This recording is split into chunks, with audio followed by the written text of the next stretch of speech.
Okay, well, live, this time round is really live. Okay, today we're going to look at the Cuban Missile Crisis. Okay, first of all, Cuban Missile Crisis is a very important chapter because it is actually very important for your structured source-based question. Past years, source-based question has already been set on the Cuban Missile Crisis. Okay, so I want you to take a look at this. Okay, take a look at this. Okay, what are the things that we are going to focus on for the Cuban Missile Crisis? Okay, what are the possible SBQ direction when we talk about the Cuban Missile Crisis? Okay, first thing, sometimes they will ask you about what was the background. What is the reason for the Cuban Missile Crisis? What was the background? Simple question as to who is to be blamed, who are the USSR, USA or the Cuba, who is actually responsible for the Cuban Missile Crisis. Next thing, they may also be asking you on what is the actual proceeding of the crisis itself, which is very important because you need to understand the event as it unfolds.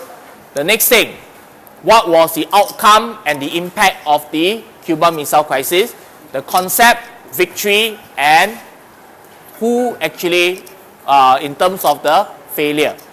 That will include who actually won the Cuban Missile Crisis, who actually lost the Cuban Missile Crisis. Okay?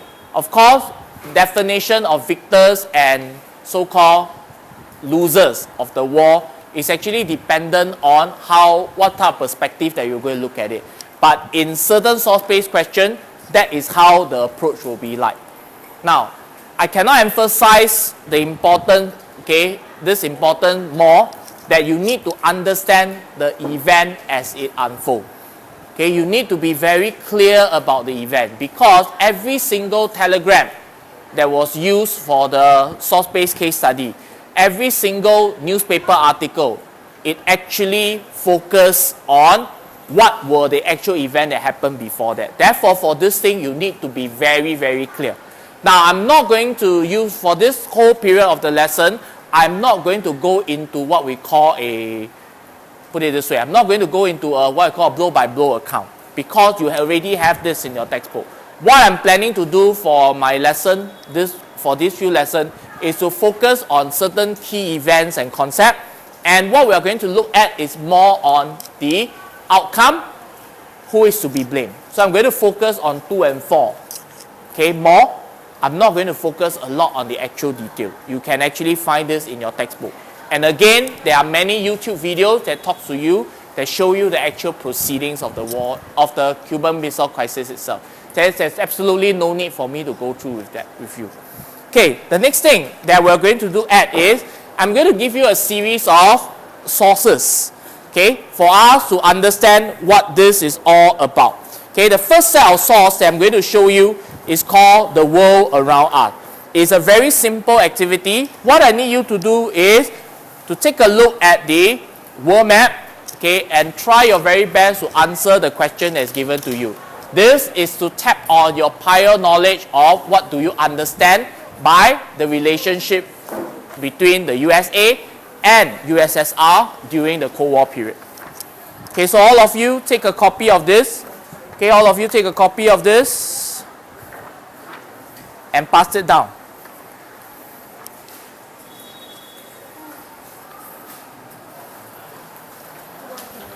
Okay, make sure all of you have a copy of this. Why is it not following me? Why is it not following me?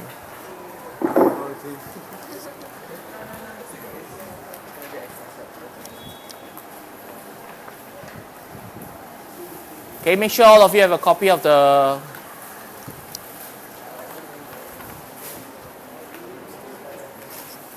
Okay, this is what I want you to do. Can you look at activity number 1? Okay, I want you to answer the question. Okay, study the map. Okay, answer the question on the worksheet itself. I'll give you 3 minutes to do so.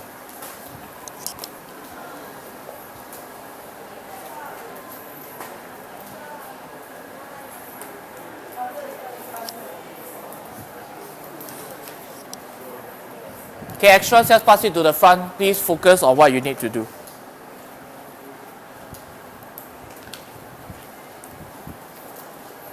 Okay, you don't have to use your textbook You should be able to do all these things by understanding what is the concept.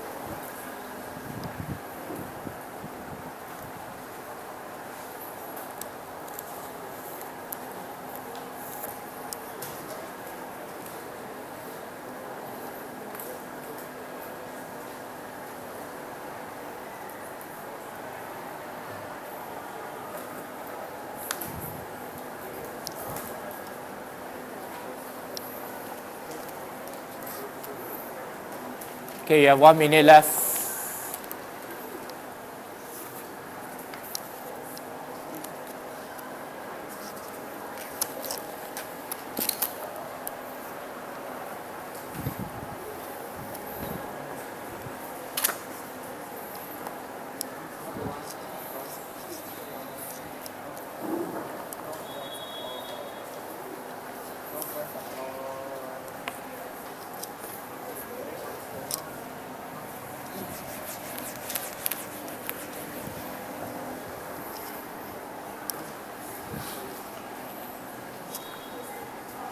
Okay, got 30 seconds left.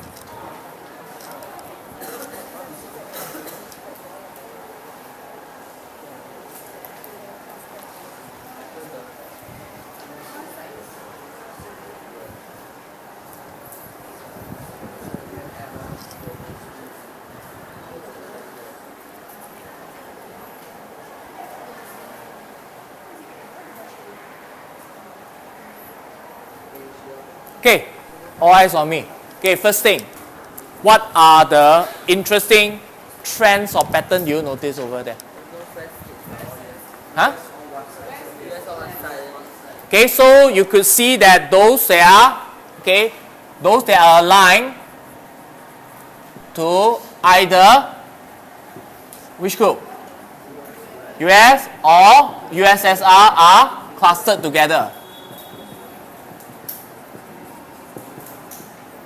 Okay, so that's one observation that you made. What other observation do you see? What other observation do you see from this picture here, from this map? What other observation do you see? Sorry? There are a lot of USA countries around USA, okay? So again, we can see that okay, USSR countries, okay, are close to, sorry, not close, are close to one another, and vice versa.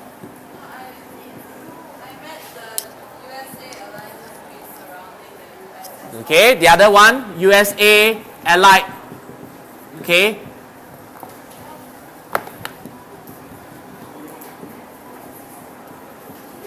Okay, USA countries are surrounding USSR. USA allies are surrounding. Which are the allies you see over there? What do you see over there? Do you know what are the countries? Okay, right in the middle, right in the middle of the map over there, those areas are the European countries. The one that looks like a lake, the one that looks like something pointing out, that is actually Italy. All these are actually European countries, it's Europe. Okay, what other observation do you notice? No observation, yes, Lee?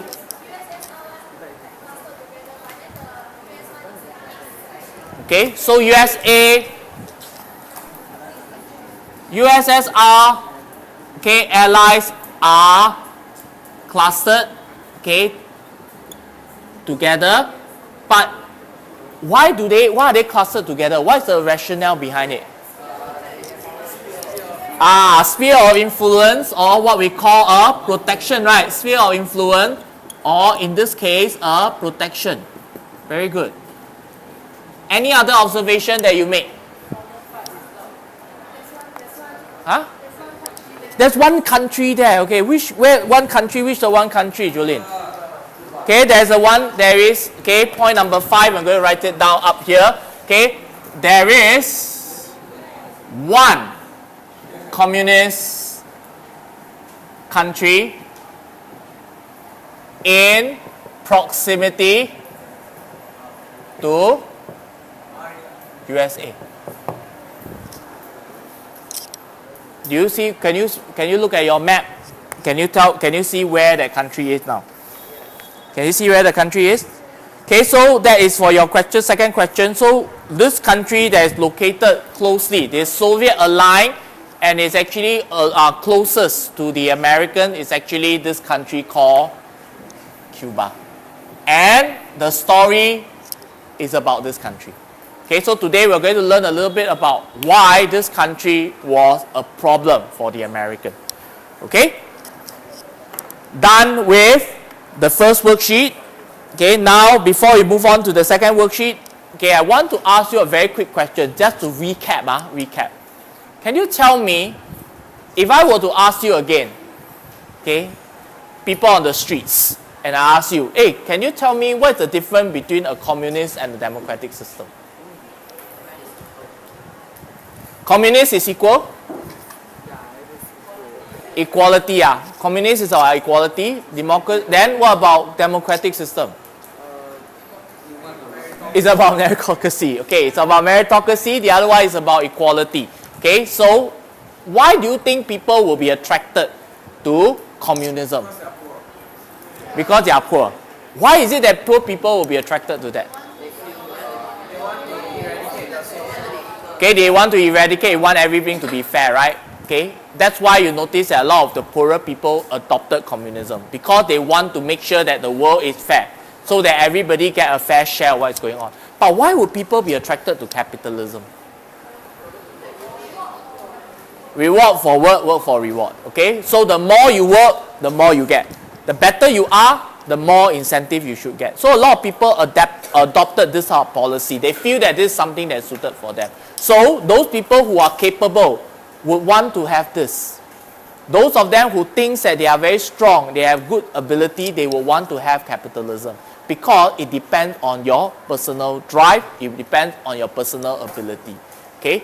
Now, we all know why people are attracted. Why do you think people hate the other one? Why do you think the communists hated capitalism? Why do you think the capitalists hated communism? Huh? Sign what? Sign of weakness. Which one is a sign of weakness? Who hated who? And why is it a sign of weakness? Huh? They definitely hate each other, but why? Why? Okay, let's start off with the first one. Why do you think the communists hated capitalism? People are left behind. Okay, wrong. That's a wrong mentality, right? Because people are being left behind. Okay, nobody likes that. Imagine people who are very well-to-do, who can afford 2 big houses, who can afford nice, luxurious, and you also working very, very hard, but because you are working in a job that is a low-end job, you may be spending, how many hours? Remember the example that you watched during when the speaker came and talked to you, they say that, Warren Buffett or Google, how much money they are earning. Like for example, Google, the minute as I'm talking to you, every second, they are earning almost about $1 million.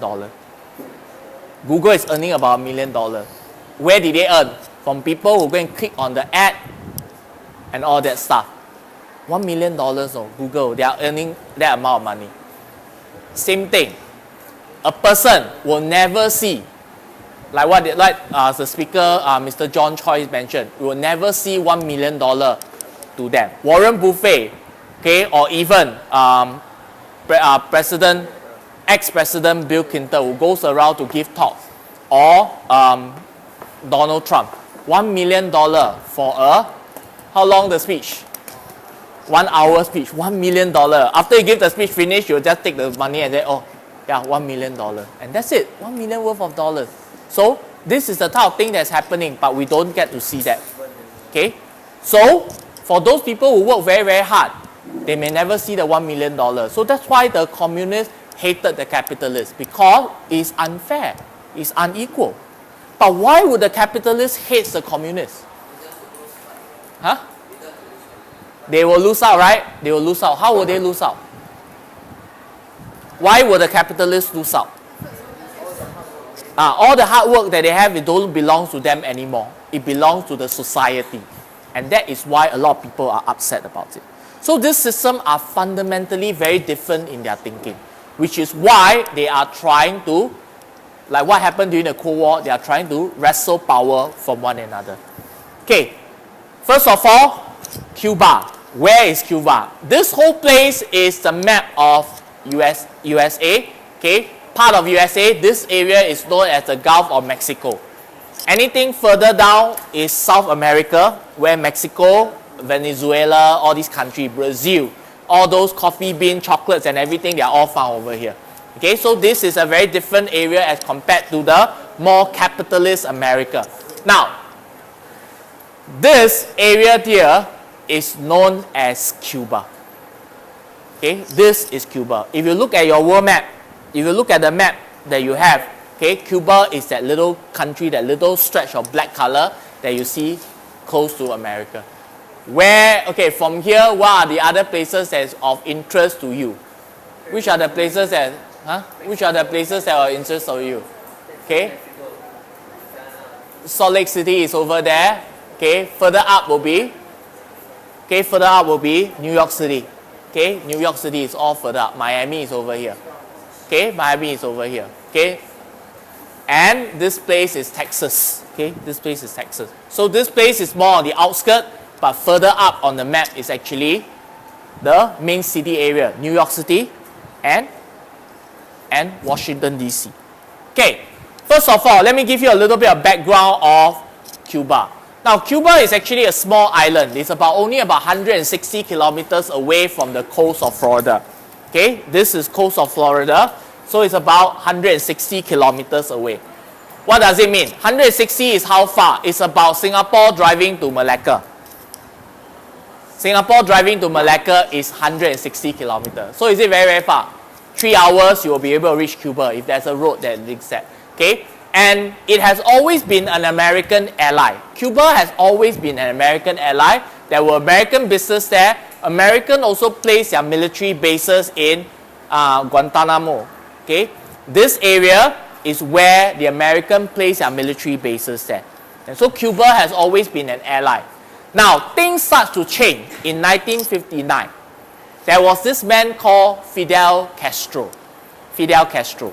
Now, Fidel Castro actually overthrew another American, so-called American-backed dictator. His name is called Batista. Okay, not the one that you associate with wrestling. It's a different Batista. He is an American supporter. He is also a capitalist. However, Castro managed to get his people to support him, and they managed to overthrow Batista. After he had done that, communism was being established by Castro. See the context? So now, communism has settled in Cuba. And the Americans are now in danger because their base, their businesses are going to be affected over there. See the context already? Okay, see the context? Now, what are we going to learn from this then? Okay, first of all, how did the Americans see this whole entire incident? How do you think the American will see this? You look at that picture over there. How do you think the American will see this picture?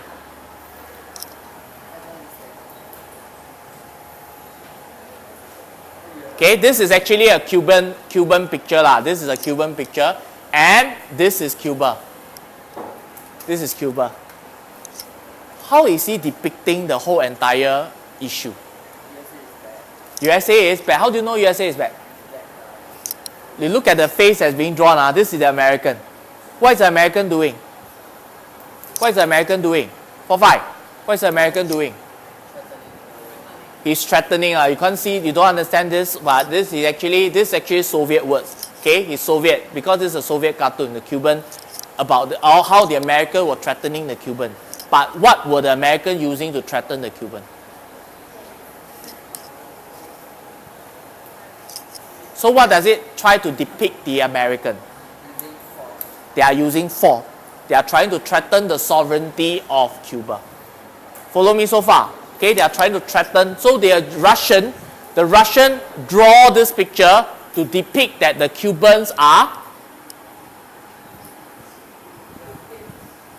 the victim. Very good. They are saying that the Cubans are the victim and the Americans are the aggressor. See the context so far? So they are trying to put the blame on the American.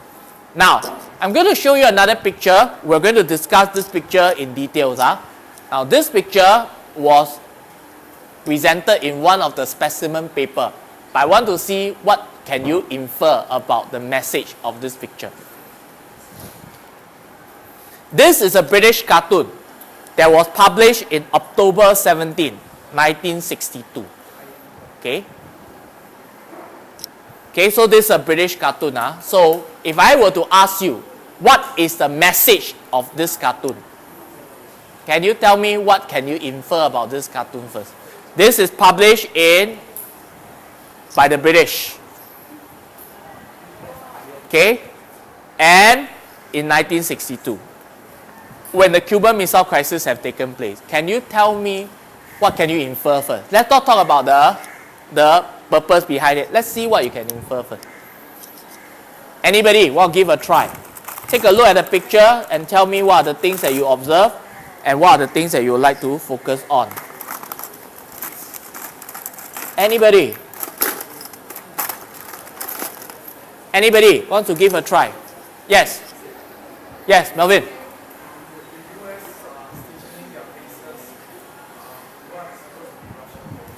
Okay, so US are actually placing their bases over Russian territory. Is this true in the picture? Is this true in your map? You look at your map. Is this true? Makes sense, right? Okay, so this man, okay, that looks like a little potato head, this man is, who is this? The Soviet Union boss is no longer Stalin. Stalin is already like that. He is Khrushchev. Remember Khrushchev? Yeah. Okay, Khrushchev, a bit of Khrushchev that you remember. Okay, this man is Khrushchev. What is Khrushchev? And this man here is Kennedy. John F. Kennedy. Okay, he has taken over from Roosevelt. Remember this John F. Kennedy? You all know about John F. Kennedy, right? There's only two presidents that was being assassinated in the history of America. One of them was President Lincoln. The other one was President Kennedy. Okay, so he was assassinated. But at that point of time, he just stepped up to power. What are the two of them reading? What do you mean by hints on pruning? What is pruning? Pruning means what? Cutting. That means you have a tree, very big bushy things, you cut. That's called pruning. Why are the two of them reading hints on pruning? What are they doing? What is that book for? Pruning what? The Pruning what? 4-5. What are they pruning? They are pruning the branches, right? Representing what? What are the branches representing? The extension of American control or territory, Cuba territory. Okay, now very interesting thing. Can you look at the two characters now and tell me what you notice about these two characters? What do you notice about these two characters? What is Khrushchev doing? He's relaxing. He has American base placed over him. He is taking it like a shade over his head. And what is he doing? He's continue reading his pruning book. What will you talk about his own so-called his mindset, his emotional state, his mindset at this point of time? Very sad. Very? Do you think he's very tense? Does it look he's very tense? Very sad. Very dense. Okay, maybe he's very dense. Not very aware. But I'm quite sure he knows that there's three coming. But what is the type of emotional state that he's in? He's very mild. He doesn't seem to be worried about something, right? He seems very unconcerned. Am I right to say that? Compared to this one, what is Kennedy doing? What is he looking at? He's sitting up, staring at the Cuba branch. You realize that? And he is already all ready to, what do you think he's trying to do? He's standing up, he's trying to eradicate it. Now, if I were to ask you another question, logically speaking, this is a British cartoon. Whose side should he be on? US, that means should be on the US side. Looking at this cartoonist point of view, whose side is he on? Very interesting, yeah? USSR. So, you expected him to support him, but yet he is actually trying to tell you that this man is, what is he trying to tell you in this whole message here? He is overreacting. Thank you. That's the term I'm looking at. He is overreacting. The British is saying that Kennedy is overreacting. There is just a little branch coming into his own backyard and he's already so panicky. Our dear friend has a whole entire tree giving him shade and he's actually sitting down there pretending nothing has happened. Can you see the situation? So, that was the type of image that he was trying to convey. So this fella, supposedly pro-America, ended up being anti-America. Correct? Or I would say it was not very pro-America. Now, if this question has been a reliability question, is this source reliable? Yes. Xiu Hui, why no? Why no? You are making a guess. Okay, let me analyze this for you. Pay attention. First thing, are these true? How do you know it's true? Background information, what you have in your map, right? So you are cross-referencing it. So you cross-reference, this is correct. Is this correct?